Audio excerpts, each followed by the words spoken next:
नमस्कार. या नव्या माहितीपूर्ण सखोल चर्चेमध्ये म्हणजेच आपल्या आजच्या डीप डाईव्हमध्ये स्वागत आहे. हो, धन्यवाद. आणि आजचा आपला विषय खरंच खूप रंजक आहे. अगदी. आज आपण एका अशा स्रोतावर चर्चा करणार आहोत ज्याचं नाव आहे the varactor diode principles and RF applications. नक्कीच. आणि आजचं आपलं हे जे मिशन आहे ना, ते खूप स्पष्ट आहे. आपल्याला एका अत्यंत लहान म्हणजे अतिशय सूक्ष्म पण अतिशय शक्तिशाली अशा इलेक्ट्रॉनिक घटकाची कार्यपद्धती समजून घ्यायची आहे. हो, आणि त्याचं आपल्या रोजच्या जगण्यातील महत्त्व सुद्धा. या घटकाचं नाव आहे व्हेरॅक्टर डायोड. बरोबर, व्हेरॅक्टर डायोड. पण विषयाच्या अगदी खोलात जाण्यापूर्वी आपण जुन्या दिवसातली एक आठवण ताजी करूया, म्हणजे आपल्याला विषय अधिक चांगल्या प्रकारे समजेल. अच्छा, कोणती आठवण? जुन्या काळातले ते लाकडी पेटीतले मोठे रेडिओ आठवतात का आपल्याला? हो हो हो, अगदी. ते मोठे अँटेनावाले आणि गोल डायल असलेले. तेच ते. एखादं विशिष्ट स्टेशन लावण्यासाठी किंवा समजा क्रिकेटची कॉमेंट्री ऐकण्यासाठी आपण तो एक गोल डायल हाताने हळूहळू फिरवायचो. हो, आणि थोडं जरी पुढे गेलं तरी खर्रर असा आवाज यायचा. अगदी. मग पुन्हा थोडं मागे फिरवून ते स्टेशन ट्यून करावं लागायचं. त्या गोल डायलला फिरवणं म्हणजेच आपण ज्याला मेकॅनिकल ट्युनिंग म्हणतो ते करणं. बरोबर. आतमध्ये धातूच्या चकत्या एकमेकांवर सरकायच्या आणि स्टेशन बदलायचं. पण विचार करा, आजच्या स्मार्टफोनमध्ये किंवा अगदी आधुनिक कार रेडिओमध्ये असा कोणताही फिरवायचा डायल नसतो. नसतो. तरीही आपण क्षणात स्टेशन बदलतो. आतमध्ये कोणतीही भौतिक हालचाल न करता केवळ व्होल्टेज बदलल्यावर स्वतःचे गुणधर्म बदलणारा एक चमत्कारिक इलेक्ट्रॉनिक घटक शोधला गेला आहे. आणि तोच आपला आजचा विषय आहे. हो. जुन्या रेडिओमध्ये स्टेशन बदलण्यासाठी आपण जे गोल फिरवायचो तेच काम आता एका अत्यंत छोट्या डायोडने कसं शक्य केलं आहे हे जाणून घेणं खरोखरच कुतूहल निर्माण करणारं आहे. नक्कीच. आणि आजची ही चर्चा केवळ एका इलेक्ट्रॉनिक भागापुरती मर्यादित नाहीये बरं का. म्हणजे आपण आज एका अशा घटकाबद्दल बोलणार आहोत ज्यांनी तंत्रज्ञानाच्या जगात एक मोठी क्रांती घडवून आणली आहे. आपण जेव्हा भौतिक किंवा मेकॅनिकल भागांकडून इलेक्ट्रॉनिक भागांकडे वळलो तेव्हा आपण वेगाच्या आणि अचूकतेच्या एका नव्या जगात पाऊल ठेवलं. हो, हे तंत्रज्ञान खऱ्या अर्थाने गेम चेंजर ठरलं आहे. अगदी. आज आपण केवळ हे तंत्रज्ञान काय आहे तेच पाहणार नाही, तर व्होल्टेज कंट्रोल कॅपॅसिटर म्हणून काम करणारा हा अत्यंत छोटासा घटक सॅटेलाइट कम्युनिकेशन म्हणजेच उपग्रह संपर्कासारख्या अवाढव्य यंत्रणांमध्ये कसा कळीचा मुद्दा ठरतो हे समजून घेणार आहोत. सॅटेलाइट कम्युनिकेशन, क्या बात आहे. पण जुन्या रेडिओत आपण जो गोल डायल फिरवायचो तेच काम आता हा छोटासा डायोड आतल्यात कसा करतो? तेच आपण आता उलगडणार आहोत. मला वाटतं व्हेरॅक्टर या शब्दाची जी फोड आपल्या श्रोतांमध्ये दिली आहे ती इथे समजून घेणं सर्वात आधी गरजेचं आहे. हो, ती खूपच सोपी आणि उपयुक्त आहे. आपल्याकडे उपलब्ध असलेल्या माहितीनुसार हा एक विशेष प्रकारचा PN जंक्शन डायोड आहे. याला काही ठिकाणी व्हॅरिकॅप डायोड असंही म्हटलं जातं. बरोबर, व्हॅरिकॅप.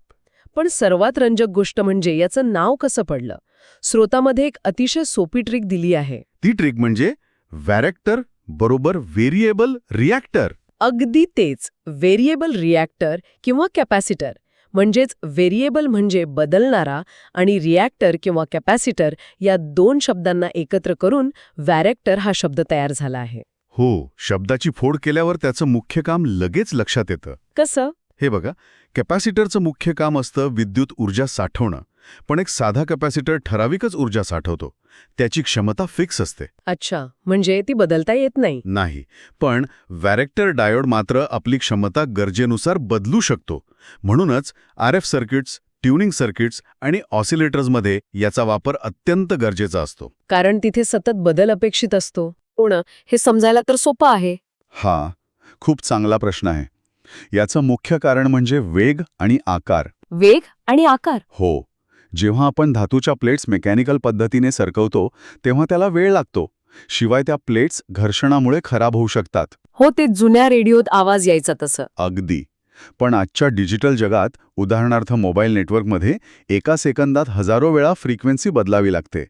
एवढ्या वेगाने कोणतीही मेकॅनिकल वस्तू हलवणं शक्य नाहीये. अच्छा, म्हणजे हाताने डायल फिरवण्याला एक मर्यादा आहे? नक्कीच. तिथेच हा डायोड कामाला येतो, कारण तो भौतिक हालचाल न करता केवळ इलेक्ट्रॉनिक सिग्नल्सच्या आधारे काम करतो. म्हणजे आपण एका अर्थाने भौतिक जगातून व्हर्च्युअल किंवा आभासी जगात प्रवेश करत आहोत. हे खरोखरच अचंबित करणार आहे. अगदी खरंय. पण हे सर्व प्रत्यक्ष कसं घडतं याच्या विज्ञानाकडे आता आपण वळूया. हो, मूळ संकल्पना समजून घेणं महत्वाचं आहे. कोणत्याही पी-एन जंक्शनमध्ये दोन मुख्य भाग असतात, एक पी रिजन आणि दुसरा एन रिजन. या स्रोतामध्ये असं स्पष्ट केलं आहे की या पी रिजन आणि एन रिजनच्या अगदी मधोमध एक डिप्लिशन रिजन तयार होतो. बरोबर. कमी झालेलं किंवा रिकामं झालेलं क्षेत्र. हे म्हणजे जणू दोन वेगवेगळ्या देशांच्या सीमेवर असणाऱ्या एका नो मॅन्स लँडसारखं आहे, जिथे कोणाचीच हालचाल नसते. हे अतिशय उत्तम उदाहरण दिलं तुम्ही. हा जो डिप्लिशन रिजन आहे तोच या संपूर्ण खेळाचा मुख्य सूत्रधार आहे. हो ना?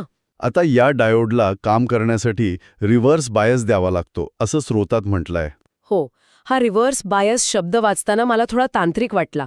हे नक्की काय आहे आणि ते कसं काम करतं हे आपण थोडं सोप्या भाषेत समजून घेऊया का? नक्कीच. आपण याला एका पाण्याच्या पाईपच्या उदाहरणाने समजून घेऊ. बरं. समजा एका पाण्याच्या पाईपमध्ये एक अत्यंत लवचिक असा वॉल्व्ह बसवला आहे.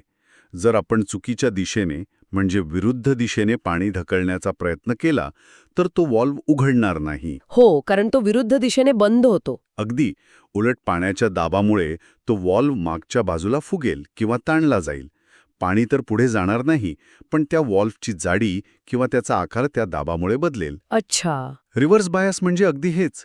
आपण डायोडला अशा प्रकारे व्होल्टेज देतो की त्यातून करंट वाहत नाही, म्हणजे विद्युत प्रवाह पुढे जात नाही, पण त्या नोमॅन्स लँडवर म्हणजे डिप्लिशन रिजनवर धाप पडतो आणि त्याची जाडी वाढते. क्या बात आहे.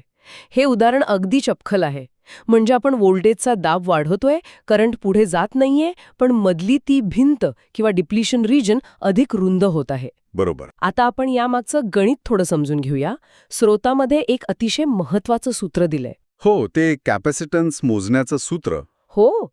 सी बरोबर ॲप्सिलॉन गुणिले ए भागिले डी. आता हे सूत्र दिसायला थोडं किचकट वाटू शकतं, पण आपण ते फोडून पाहूया. नक्कीच. यात सी म्हणजे कॅपॅसिटन्स, ज्याला आपण साठवणुकीची क्षमता म्हणू शकतो. ए म्हणजे जंक्शन एरिया किंवा त्या क्षेत्राचं क्षेत्रफळ. आणि डी म्हणजे डिप्लिशन रिजन थिकनेस. म्हणजेच त्यामधील रिकाम्या क्षेत्राची जाडी. बरोबर.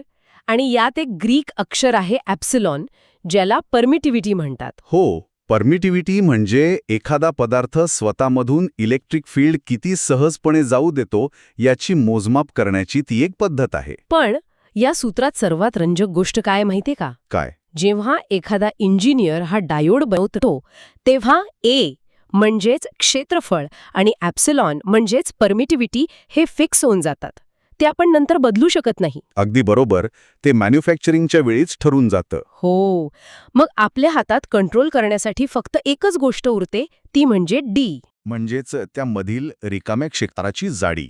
आणि गणिताचा एक साधा नियम आपल्याला सांगतो की या सूत्रात डी ही भागाकाराच्या खाली आहे. डिनॉमिनेटरमध्ये आहे. हो. जेव्हा भागाकारात खालची संख्या वाढते तेव्हा मिळणारं उत्तर किंवा मूल्य नेहमी कमी होतं. बरोबर. व्यस्त प्रमाण. अगदी तेच. इथे एक अतिशय महत्वाचं व्यस्त प्रमाण किंवा इन्व्हर्स रिलेशनशिप आपल्याला पाहायला मिळतं. जेव्हा आपण या डायोडला दिलेलं रिव्हर्स व्होल्टेज वाढवतो, मगाशच्या पाण्याच्या उदाहरणाप्रमाणे तो मधला डिप्लेशन रिजन अधिक रुंद किंवा जाड होतो. म्हणजेच सूत्रातील आपली डीची किंमत वाढते. बरोबर. आणि जाडी वाढली की त्यांची विद्युत साठवण्याची क्षमता म्हणजेच कॅपॅसिटन्स आपोआप कमी होते. हे किती अद्भुत आहे विचार करा. आपण फक्त व्होल्टेज वाढवत आहोत, आतमध्ये कोणतीही भौतिक हालचाल होत नाहीये, पण तरीही ती आतली भिंत वाढत आहे आणि डायोडची क्षमता कमी होत आहे. हो, खरंच अद्भुत आहे. पण इथे मला मगाशी वाचताना एक प्रश्न पडला होता. कोणता? जर आपण व्होल्टेज वाढवून मधली जागा सतत वाढवत राहिलो तर एक वेळ अशी येणार नाही का जिथे हा डायोड काम करणं थांबेल किंवा जळून जाईल? याची काही मर्यादा असते का? खूपच महत्वाचा प्रश्न. हो, याची एक मर्यादा नक्कीच असते. त्याला ब्रेकडाऊन व्होल्टेज असं म्हणतात. Breakdown voltage. हो. जर आपण रिव्हर्स बायसमध्ये प्रमाणापेक्षा जास्त व्होल्टेज दिलं तर तो नोमॅन्स लँड तो दाब सहन करू शकणार नाही. तो डायोड फुटेल किंवा जळून जाईल आणि त्यातून अचानक प्रचंड करंट वाहू लागेल. बापरे, म्हणजे सर्किट खराब होऊ शकतो. नक्कीच. त्यामुळे इंजिनियर्सना हा डायोड वापरताना एका सुरक्षित व्होल्टेज रेंजमध्येच काम करावं लागतं. त्या ठराविक रेंजमध्येच आपल्याला व्होल्टेज वाढला की जाडी वाढते आणि कॅपॅसिटन्स कमी होतो हा नियम अचूकपणे वापरता येतो. अच्छा, म्हणजे हे नियंत्रण अत्यंत नाजूक आणि अचूक असतं. हो, अगदी प्रिसाईज. यावरून एक गोष्ट स्पष्ट होते की आपण भौतिक आकाराच्या पलीकडे जाऊन इलेक्ट्रॉन्सच्या स्तरावर नियंत्रण मिळवत आहोत. आता आपण एका अशा टप्प्यावर आलो आहोत जिथे आपल्याला हे सर्व कागदावर कसं दिसतं हे समजून घ्यायचंय. हो, व्हिज्युअलायझेशन. स्रोतामध्ये एक अतिशय सोपा आणि सुटसुटीत तक्ता दिलेला आहे, जो आपण आत्ता चर्चा केलेल्या सूत्राची एक उत्तम उजळणी आहे.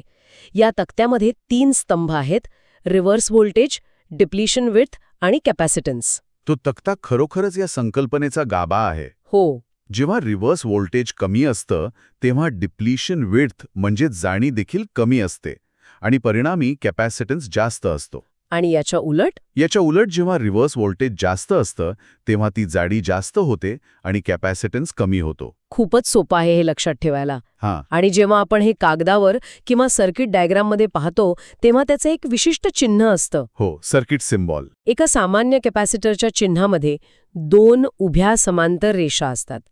पण या विरॅक्टर डायोडच्या सर्किट चिन्हामध्ये या 2 समांतर रेषांच्या मधून एक बाण काढलेला असतो. ॲरो काढलेला असतो. हो, हा बाण व्हेरिएबल कॅपॅसिटन्स म्हणजेच ही क्षमता बदलणारी आहे हे दर्शवतो.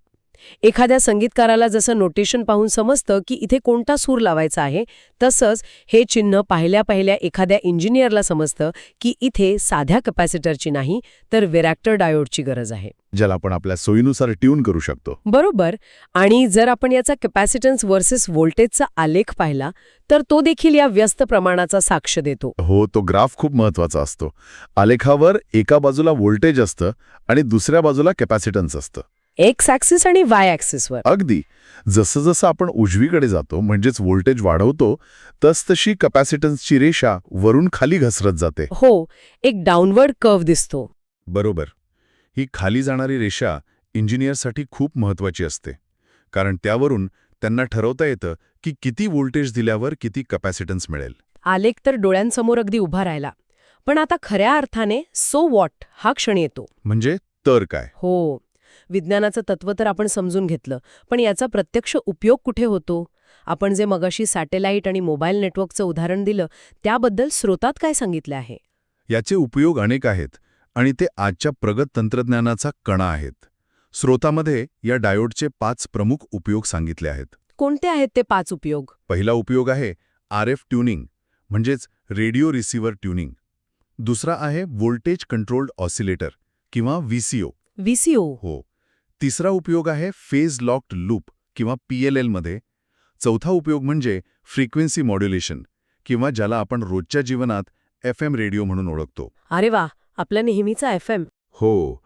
आणि पाचवा सर्वात अवाढव्य असा उपयोग म्हणजे सॅटेलाइट कम्युनिकेशन किंवा उपग्रह संपर्क यंत्रणेमध्ये.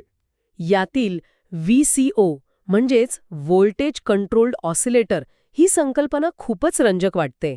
हे नक्की काय करतं? VCOला आपण एखाद्या वाद्यासारखा समजू शकतो. समजा एखादा संगीतकार आहे जो बँडच्या मार्गदर्शकाचा म्हणजेच कंडक्टरच्या इशाऱ्यानुसार आपल्या वाद्याचा सूर सतत बदलत असतो. अच्छा. VCOमध्ये हा व्हॅरेक्टर डायोड ते संगीतकारासारखं काम करतो.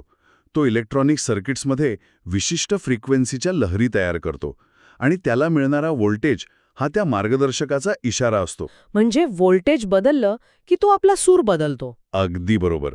व्होल्टेज बदललं की तो लगेच आपली फ्रिक्वेन्सी बदलतो. आजच्या 5G मोबाईल फोन्समध्ये असे अनेक VCO असतात जे सेकंदाच्या 1000व्या भागात फ्रिक्वेन्सी बदलून आपल्याला अखंड नेटवर्क देतात. अरेच्छा, म्हणजे आपण फोनवर बोलताना आपला आवाज जो हवेतून दुसऱ्या टावरपर्यंत जातो त्याची फ्रिक्वेन्सी अचूक ठेवण्याचं काम हा छोटासा डायोड करत असतो. हो, तो सतत ते काम करत असतो. आणि यासाठीच फेज लॉक्ड लूप म्हणजेच PLL ची गरज पडते का? अगदी बरोबर पकडलत. PLL हे सर्किट त्या फ्रिक्वेन्सीला लॉक करून ठेवतं. लॉक करून ठेवतं म्हणजे कसं? जसं गाडी चालवताना आपण स्टीरिंग थोडे इकडे तिकडे करत गाडी सरळ रेषेत ठेवतो, तसंच PLL हे सतत तपासतं की फ्रिक्वेन्सी योग्य आहे की नाही. आणि जर ती चुकली तर? जर ती थोडी जरी भरकटली तर PLL लगेच व्हॅरेक्टर डायोडचं व्होल्टेज थोडंसं बदलतं, डायोड आपली कॅपॅसिटन्स बदलतो आणि फ्रिक्वेन्सी पुन्हा जागेवर येते. आणि हे सगळं इतक्या वेगाने होतं की आपल्याला त्याचा पत्ताही लागत नाही. नक्कीच. हे मायक्रोसेकंड्समध्ये होतं. हे खरंच टक्क करणारे आहे.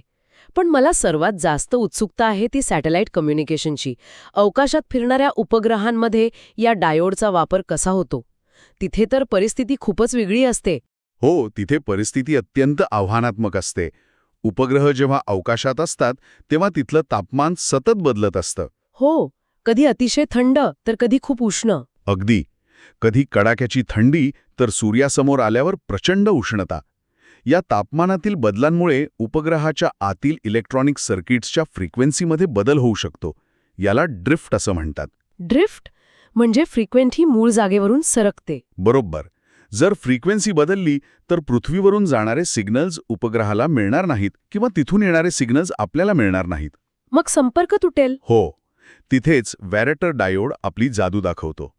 सॅटेलाईटमधील सेन्सर्स तापमानानुसार व्होल्टेजमध्ये अत्यंत सूक्ष्म बदल करतात. हा व्होल्टेज डायोडला मिळतो आणि तो डायोड स्वतःची जाडी म्हणजेच डिप्लिशन रिजन बदलून फ्रिक्वेन्सी पुन्हा अचूक पातळीवर आणून ठेवतो. वाह.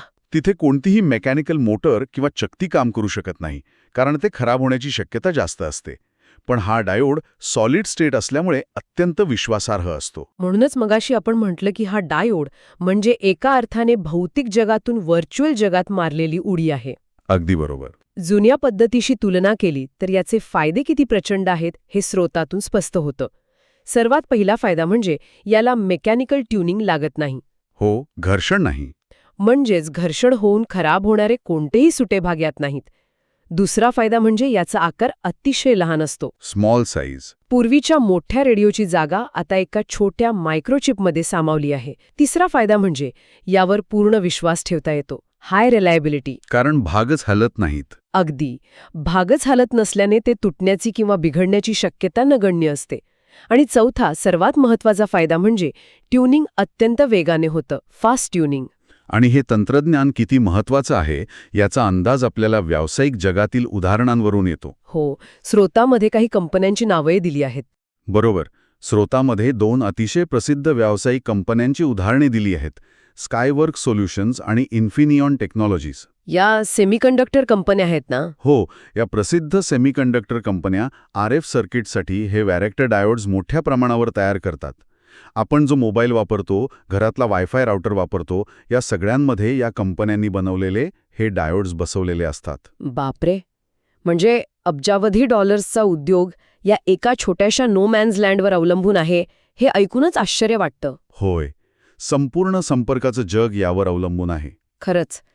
एका लहानशा कणाएवढ्या डायोडचा इतका मोठा प्रवास असू शकतो याचा विचारही आपण सहसा करत नाही. नाही करत आपण. आपण आता या सखोल चर्चेच्या अंतिम टप्प्यात आलो आहोत, जिथे आपण या संपूर्ण माहितीचा एक सारांश पाहूया. नक्कीच. आपण आजच्या चर्चेची सुरुवात एका साध्या PN जंक्शनच्या संकल्पनेपासून केली. तिथे तयार होणारा डिप्लिशन रिजन आणि रिव्हर्स बायसचं पाण्याच्या वॉल्व्सचं उदाहरण आपण पाहिलं. हो. त्यानंतर एका सूत्राच्या मदतीने हे समजून घेतलं की कसं रिव्हर्स व्होल्टेज वाढवल्यावर त्या रिकाम्या क्षेत्राची जाडी वाढते आणि कॅपॅसिटन्स कमी होतो. बरोबर. आणि सर्वात शेवटी आपण जुन्या काळातील मेकॅनिकल ट्युनिंगच्या मर्यादा ओलांडून हा लहानसा डायोड स्कायवर्क्स आणि इन्फिनियन सारख्या कंपन्यांच्या माध्यमातून FM रेडिओपासून ते थेट सॅटेलाइट कम्युनिकेशनसारख्या अवाढव्य यंत्रणेला कसा नियंत्रित करतो याचा एक अत्यंत रंजक प्रवास अनुभवला. हो, भौतिक चकत्या सरकवण्यापासून ते केवळ व्होल्टेज बदलून इलेक्ट्रॉन्सच्या स्तरावर नियंत्रण मिळवण्यापर्यंतची ही झेप खरंच कौतुकास्पद आहे. नक्कीच. आता निरोप घेण्यापूर्वी एक अतिशय रंजक आणि विचार करायला लावणारा प्रश्न या चर्चेतून समोर येतो. कोणता प्रश्न? या सर्व माहितीवरून आपण असा विचार करू शकतो की जर केवळ व्होल्टेजमध्ये अत्यंत सूक्ष्म बदल करून एका मायक्रोस्कोपिक म्हणजे अतिसूक्ष्म डिप्लिशन रिजनच्या जाडीवर नियंत्रण मिळवल्याने अवकाशात फिरणाऱ्या उपग्रहांच्या फ्रिक्वेन्सी अचूकपणे नियंत्रित होऊ शकतात. हो. तर आपल्या आजूबाजूला असणाऱ्या या संपूर्ण वायरलेस जगाचा प्रचंड वेग आणि अचूकता खऱ्या अर्थाने कोणत्याही भौतिक हालचालींवर अवलंबून नसून अशा डोळ्यांना न दिसणाऱ्या अतिसूक्ष्म व्होल्टेजच्या खेळावरच टिकून आहे. हे अगदी खरंय. जर आपण अदृश्य इलेक्ट्रॉन्सच्या सहाय्याने भौतिक जगातील मर्यादा आणि अंतरं इतक्या सहजपणे ओलांडू शकतो तर भविष्यात तंत्रज्ञानाच्या जगात अजून किती भौतिक गोष्टी या व्हर्च्युअल किंवा आभासी बनतील? हा खरोखरच विचार करण्यासारखा मुद्दा आहे. कदाचित ज्या गोष्टी आज आपल्याला अशक्य वाटतात त्या उद्या एखाद्या छोट्याशा सिलिकॉन चिपवर अत्यंत सहजपणे साध्य होतील. या अदृश्य जगाच्या अफाट सामर्थ्याची आणि त्याच्या अचूकतेची कल्पना नक्कीच आपल्याला अचंबित करणारी आहे. अगदी नक्कीच. आजची ही सखोल चर्चा तंत्रज्ञानाविषयीच्या कुतूहलाला नक्कीच खतपाणी घालेल अशी आशा आहे. पुन्हा भेटूया अशाच एका नवीन आणि रंजक विषयाच्या सखोल विश्लेषणासह. तोपर्यंत विचार करत रहा आणि नवनवीन गोष्टी शिकत रहा. धन्यवाद. धन्यवाद.